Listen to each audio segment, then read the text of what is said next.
कि शेख रशीद अहमद का कहना है कि भिखारी सिवाय खैरात मांगने के कुछ नहीं कर रहे। बिलावल कहते हैं फ़्लाइट मिस हो गई इसलिए वाशिंगटन लैंड किया।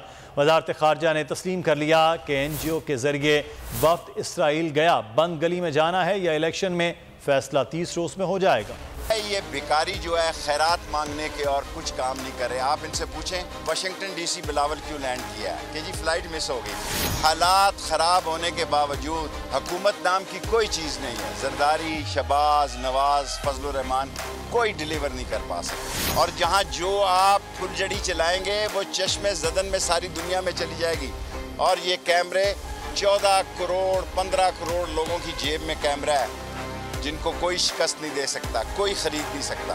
मुझे अल्लाह से पूरी उम्मीद है कि इमरान खान की कोशिशें रंग लाएंगी और इस मुल्क में जल्द इलेक्शन। वज़ारत ख़ारजा ने कहा कि NGO ने इसराइल में टूर अरेंज किया, जबकि सोशल मीडिया पहले कह चुका है कि जब शहबाज शरीफ का वहाँ जहाज़ लगा उसके साथ कतर में इसराइल का जहाज़ लगा हुआ था। और कितनी देर ये जहाज़ में क्या मीटिंग करते रहे अल्लाह को पता है। मैं हूँ इमरान रियाज खान। अब आप मुझे देख पाएंगे सिर्फ बोल न्यूज़। इमरान रियाज खान साहब जो हैं वो बोल फैमिली का हिस्सा बन गए हैं। बड़े अरसे बाद किसी चैनल ने हौसला किया है, तो मुझे ऐसा लगता था कि हमें बोलने की इजाजत नहीं मिलेगी, लेकिन बोल ने डिसाइड किया कि बोलने की इजाजत वो लेकर देंगे। मुझे बोल की एक चीज बहुत अच्छी लगी कि बोल ने कैटेगोरिकली कहा कि जो करना है करो, हमने अपना कोई बंदा नहीं निकालना। इमरान खान बोल के साथ जुम्मे से इतवार रात 10 बजे।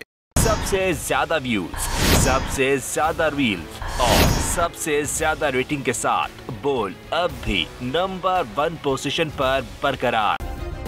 सब्सक्राइब करें और बेल दबाएं ताकि कोई खबर रह न जाए।